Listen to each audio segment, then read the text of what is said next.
সত্যান্বেষী ব্যোমকেশ বক্সী এইবার সুন্দরবনে, জঙ্গলের থেকেও গভীর এক রহস্যের সন্ধানে। ব্যোমকেশ কি পারবে সেই রহস্য সমাধান করতে? চলুন জেনে নি আজকের গল্প, ব্যোমকেশ বক্সী ও রয়্যাল বেঙ্গল রহস্য। মানুষের জীবনে এমন কিছু অভিজ্ঞতা থাকে যা সময়ের স্রোতে ভেসে যায় না, বরং চুপি চুপি গেঁথে থাকে হৃদয়ের গভীরে, ঠিক যেন জলের নিচে পাথরের মতো। আমার আর ব্যোমকেশের সেই সুন্দরবন যাত্রা তেমনই নিঃশব্দ, অথচ শ্বাসরুদ্ধকর, একটি নিখুঁত রহস্যের আবরণে মোড়া। ঘটনাটা শুরু হয়েছিল 1939 সালের শীতপ্রধান এক সকালে। কলকাতার আকাশ তখন ঝকঝকে নীল, বাতাসে হালকা হিম। আমি ব্যস্ত ছিলাম লেখার কাজে, আর ব্যোমকেশ তখন জানালার ধারে বসে খবরের কাগজ পড়ছিল। এমন সময় পোস্টম্যান একটা খাম দিয়ে গেল, সরকারি ছাপানো খাম। চিঠিটা পাঠিয়েছেন সুধাংশু ভট্টাচার্য, সুন্দরবনের গভীরে মূর্তি নামক একটি অঞ্চলে বন দপ্তরের উচ্চপদস্থ কর্মকর্তা। চিঠির ভাষা পড়ে আমি কেমন যেন কেঁপে উঠলাম। চিঠির ভাষা ছিল কিছুটা এইরকম: শ্রদ্ধেয় ব্যোমকেশ বাবু, আমি জানি আপনি এমনিতেই অজস্র ব্যস্ততার মধ্যে রয়েছেন, তবু এই চিঠি আপনার হাতে পৌঁছালে অনুরোধ করছি অবহেলা করবেন না। গত 3 সপ্তাহে এখানে 3 জন বনকর্মী নিখোঁজ হয়েছেন। 3 জনেই দক্ষ, অভিজ্ঞ এবং নির্ভরযোগ্য। নিখোঁজ হওয়ার ধরন একই। সকালের শিফটে কাজে বেরোনোর পর বিকেলের মধ্যে আর ফেরেননি। কোনো চিৎকার নেই, রক্ত নেই, এমনকি পোশাকের ছেঁড়া টুকরোও না। শুধু কাদায় গভীর থাবার দাগ, শালপাতার গন্ধ আর নিঃসঙ্গ নীরবতা। আমি জানি আপনি না এলে আমরা কোনো দিন জানতে পারবো না আসলে কি হচ্ছে। আমি অনুভব করছি এই বনে এমন কিছু রয়েছে যা চোখে দেখা যায় না, শুধু উপলব্ধি করা যায়। দয়া করে চলে আসুন। আমি প্রতিদিন একটা অজানা আতঙ্ক অনুভব করছি। আমি জানি আপনি না এলে এই রহস্য থেকে আমায় কেউ বাঁচাতে পারবে না। ইতি সুধাংশু ভট্টাচার্য।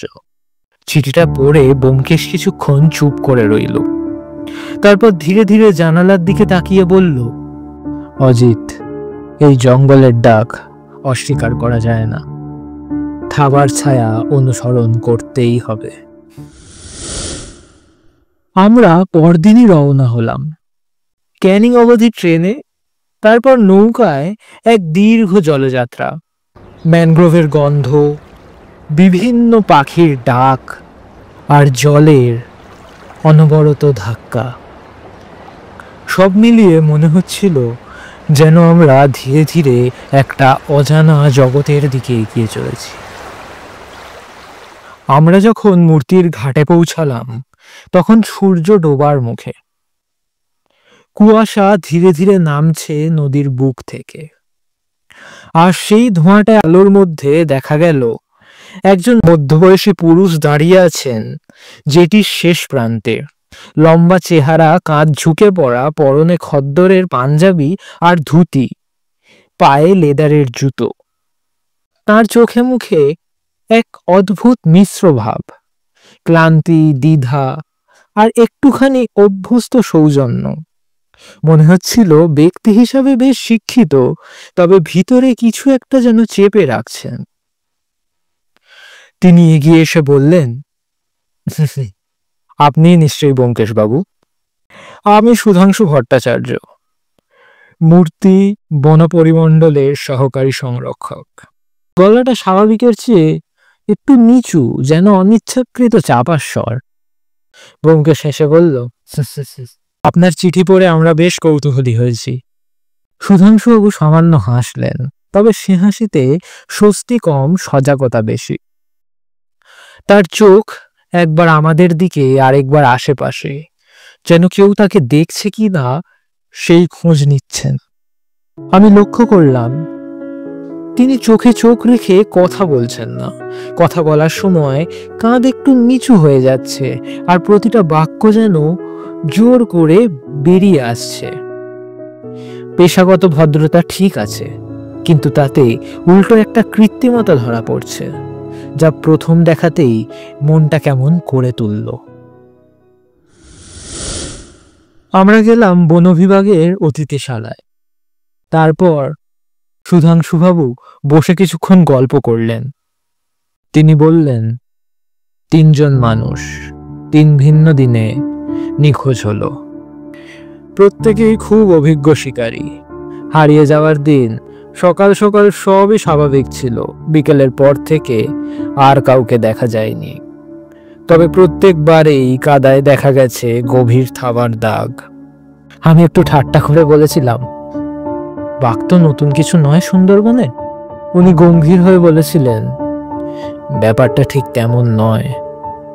থাবা আছে, কিন্তু রক্ত নেই, হাড্ডি নেই, এমনকি পোশাকের এক কোনো ছেঁড়া অংশ পর্যন্ত নেই। ব্যোমকেশ বলল, আপনি আমাদের ঘটনাস্থলে নিয়ে যেতে পারেন কাল? সুধাংশুবাবু মাথা নাড়লেন। হ্যাঁ, কাল সকালে আপনাদের কালাঘাটে নিয়ে যাব। পরদিন সকালে আমরা 3 জনে, আমি, ব্যোমকেশ আর সুধাংশুবাবু রওনা হলাম কালাঘাটের দিকে। নৌকো পেরিয়ে হাঁটতে হলো একেবারে জঙ্গলের গভীরে। চারপাশে এতটাই নিস্তব্ধতা যে নিজের শ্বাস নেওয়ার আওয়াজ পর্যন্ত কানে বাজে। এই পথটা আগে নির্দিষ্ট রুট ছিল বন পাহারাদারদের জন্য, কিন্তু 3 জন নিখোঁজ হওয়ার পর পুরো রুট বন্ধ করে দেওয়া হয়েছে। আমরা ঘন গাছের মধ্যে দিয়ে হাঁটছি। হঠাৎ ব্যোমকেশ থমকে দাঁড়ালো। কাদায় কিছু ছাপ পড়ে আছে। সে নিচু হয়ে ছাপগুলো দেখতে লাগলো। দেখো অজিত, এই থাবার ছাপগুলো কেমন নিখুঁতভাবে বসানো। প্রাকৃতিক বাঘ এমন ছাপ ফেলে না। তার পদক্ষেপে কিছু ভারসাম্যহীনতা থাকে, কিন্তু এগুলো যেন কোনো যন্ত্র বা কাঠের তৈরি থাবা বসিয়ে ফেলা হয়েছে। আমি বললাম, তাহলে কি সবটাই সাজানো? ব্যোমকেশ কিছু বলল না। চোখে কেমন যেন অচেনা ভাব। সে কাদার ধারে বসে আরো খুঁটিয়ে দেখতে লাগলো ছাপগুলো। সুধাংশুবাবু তখন আশেপাশে নজর রাখছিলেন। ঠিক সেই মুহূর্তে একটি শব্দ, শুকনো পাতা চূর্ণ হয়ে যাওয়ার মতো। এরপর নিঃশব্দ কাঁপন, একটা চাপা গড়গড়ানি শব্দ। আমরা থেমে গেছি। ব্যোমকেশ আস্তে আস্তে উঠে এসে আমার হাত চেপে ধরল। আর ঠিক তখন সামনের গাছের ফাঁক দিয়ে ধীরে ধীরে বেরিয়ে এলো একটি প্রকৃত রয়্যাল বেঙ্গল টাইগার। আমার শরীর থেমে গেল। চোখ বড় বড় হয়ে তাকিয়ে রইলাম। তার পা ভারী কিন্তু নিঃশব্দ। চোখ দুটো জ্বলছে সোনালি আলোয়। আমাদের দিকে সে সোজাসুজি তাকিয়ে আছে। কোনো শব্দ নেই, কেবল নিঃশ্বাসের ধোঁয়া উঠছে তার নাক থেকে। সুধাংশুবাবুর মুখ রক্তহীন। ব্যোমকেশ তখন তার স্থির চোখ দিয়ে বাঘটিকে পর্যবেক্ষণ করছে। বাঘটি কিছুক্ষণ আমাদের দিকে তাকিয়ে থাকলো, তারপর মাথা ঘুরিয়ে ধীরে ধীরে চলে গেল পিছনের দিকে। আমি তখনও হাঁ করে তাকিয়ে আছি। ব্যোমকেশ আস্তে বলল, এটাই ছিল আসল বাঘ, কিন্তু এই বাঘ কাউকে মারেনি। ও এখানে কেবল তার এলাকা দেখিয়ে গেল। আমি স্তব্ধ। তবে যেসব থাবার ছাপ আমরা দেখেছি সেগুলো বাঘ নয়। ওর উপস্থিতি অন্য, অবিনাশী। সেটা নকল করা যায় না। এখন শুধু জানতে হবে কে এই ছায়াকে ব্যবহার করছে নিজের স্বার্থ সিদ্ধির জন্য। রাত নামছে। আমরা ফিরে এসেছি বন দপ্তরের পুরনো অতিথিশালায়। আমার এখনো শরীরটা যেন জমে আছে। একটি বাঘকে এমনভাবে সামনে থেকে দেখা, এমনকি ব্যোমকেশের চোখে চোখ রেখে থাকা, সেটাও আমি জীবনে কখনো ভাবতে পারিনি। খাওয়া দাওয়া শেষে ব্যোমকেশ চুপ করে জানালার ধারে বসেছিল, চোখে চিন্তার ছায়া, ঠোঁটে একরকম সন্দেহের রেখা।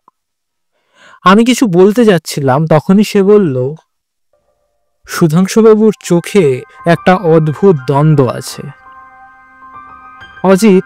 তিনি যেন আমাদের সাহায্য করছেন, কিন্তু কোথাও যেন নিজেকে আড়াল করে রেখেছেন। আমি চুপ করে রইলাম।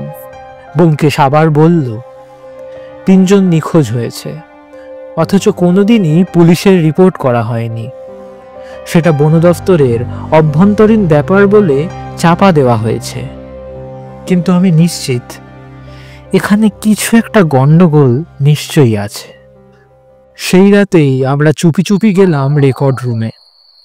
ব্যোমকেশের সঙ্গে ক্যামেরা ছিল, আমার হাতে ছিল একটা ছোট টর্চ। ভেতরে পুরনো নথিপত্রের গন্ধ, বাতাস ভারী। ফাইল ঘেটে ব্যোমকেশ আবিষ্কার করলো, প্রতিটি নিখোঁজের ঘটনার আগে একজন করে গাইড তাদের সঙ্গে গেছিল। গাইডের নাম আলাদা, কিন্তু পাশে হস্তাক্ষর এক। বুঝলে অজিত, ফাইল ঘেটে যা বুঝতে পারছি, এই নামের গাইডের অস্তিত্বই নেই। ব্যোমকেশ বলল, কারো নাম দিয়ে অন্য কেউ কাজ করছিল। ঠিক তখনই আমরা শুনতে পেলাম দূরের বারান্দা দিয়ে কারা যেন হাঁটছে। আমরা তৎক্ষণাৎ নথিপত্র রেখে ঘরের এক কোণে লুকিয়ে গেলাম। কয়েক মুহূর্ত পর দরজা খুলে ভিতরে ঢুকলেন সুধাংশুবাবু এবং আরেক বিদেশি। ড্যানিয়েল নামে এই পরিবেশবিদকে আমরা আগেও দেখেছি আমাদের অতিথিশালায়। সুধাংশুবাবু তাকে বলছেন, আর দেরি করলে সব ফাঁস হয়ে যাবে। ব্যোমকেশ খুব কাছে চলে এসেছে।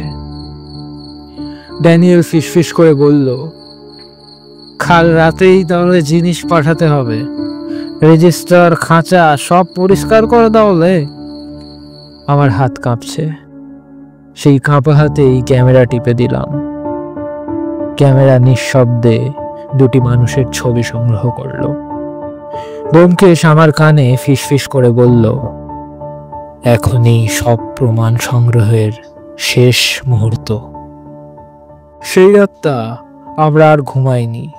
ব্যোমকেশ সারা রাত জানালার পাশে বসেছিল, যেন সময় গুনে চলেছে। সকালে উঠে এসে বলল, আজ রাতেই আমরা ধরব তাদের। অজিত, আমি বন দপ্তরের লোকেদের গোপনে খবর পাঠিয়েছি, তুমি প্রস্তুত থেকো। রাত ঘনিয়ে এলো, চাঁদ নেই, চারপাশে কুয়াশা, বাতাস ভারী। আমরা আবার গেলাম সেই রেকর্ড রুমের দিকে। দরজার পাশেই লুকিয়ে রইলাম, যেমনটা ব্যোমকেশ বলেছিল। ঠিক রাত 12টায় আলো জ্বলে উঠল।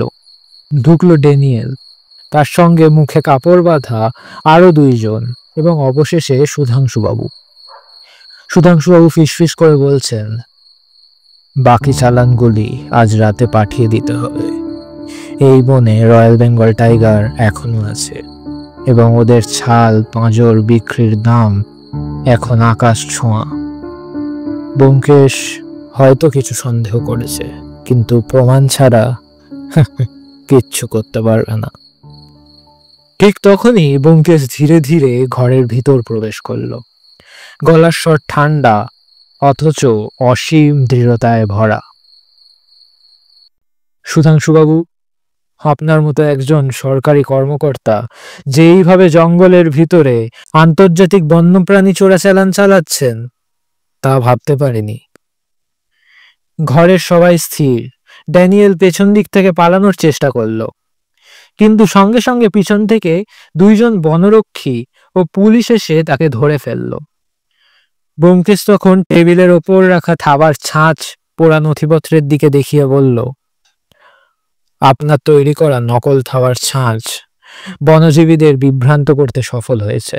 মানুষকে গায়েব করা হয়েছে এই গল্প দিয়ে যে বাঘ তাদের খেয়ে ফেলেছে, কিন্তু প্রকৃত রয়্যাল বেঙ্গল টাইগার সে কখনো লুকিয়ে কিছু করে না। আমি বিস্ময়ে জিজ্ঞেস করলাম, তবে সেই দিন আমাদের সামনে যে বাঘটা এলো? ব্যোমকেশ হাসল। সে ছিল প্রকৃত বাঘ।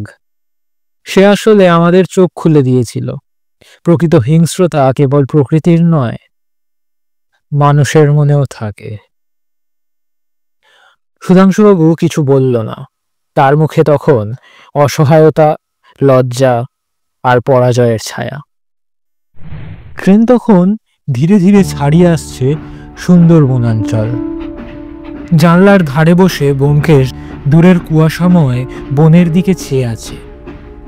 সুধাংশুবাবুকে গ্রেফতার করার পরেই সেই যে 3 জন বনকর্মীকে হত্যা করে বনের কোথাও একটা পুঁতে দিয়ে এসছে এবং সেইখানেই লুকিয়ে রেখে এসছে সকল চোরাচালানের জিনিসপত্র, তা সে স্বীকার করে নেয়। আমি হঠাৎ ব্যোমকেশকে জিজ্ঞেস করলাম, একটা কথা তো বুঝলাম না ব্যোমকেশ, সুধাংশুবাবু ওই 3 জনকে খুন করতে গেল কেন? ব্যোমকেশ বলল, নিশ্চয়ই ওই 3 জন সুধাংশুবাবুর সম্বন্ধে কিছু সন্দেহ করেছিল এবং তার তদন্ত করতেই তারা রাত্রে বের হয়েছিল এবং সেই সুযোগে সুধাংশুবাবু তাদেরকে হত্যা করে সরিয়ে ফেলে। ব্যোমকেশ আর একটা কথা, সুধাংশুবাবু নিজেই যদি পুরো চক্রের মাথা হন, উনি তোমাকে তাহলে চিঠি লিখে ডাকলেন কেন? ব্যোমকেশ একটু হেসে জানালার বাইরে তাকিয়ে বলল, অজিত, দোষীরা অনেক সময় নিজের প্রতিপত্তিকে ঢাকতে গিয়ে এমন ভুল করে বসে।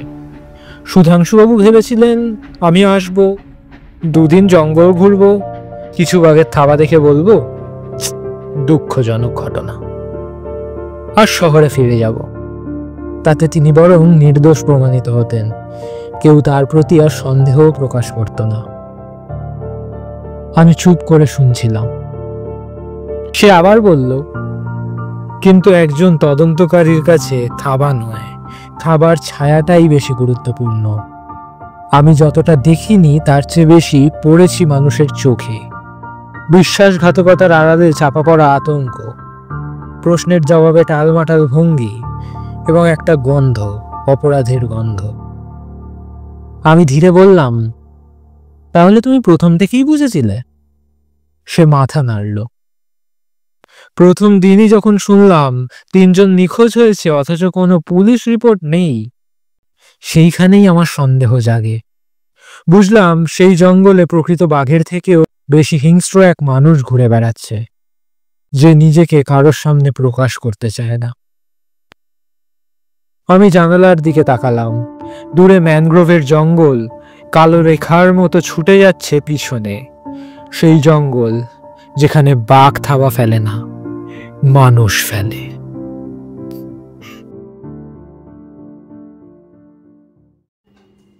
শুনছিলেন ব্যোমকেশ কাহিনী, ব্যোমকেশ ও রয়্যাল বেঙ্গল রহস্য। গল্পটি কেমন লাগলো জানাবেন। গল্পটি ভালো লাগলে একটি লাইক করবেন, চ্যানেলে নতুন হলে সাবস্ক্রাইব করবেন। খুব শিগগিরই হাজির হব নতুন একটি গল্প নিয়ে। ততদিনের জন্য বিদায়।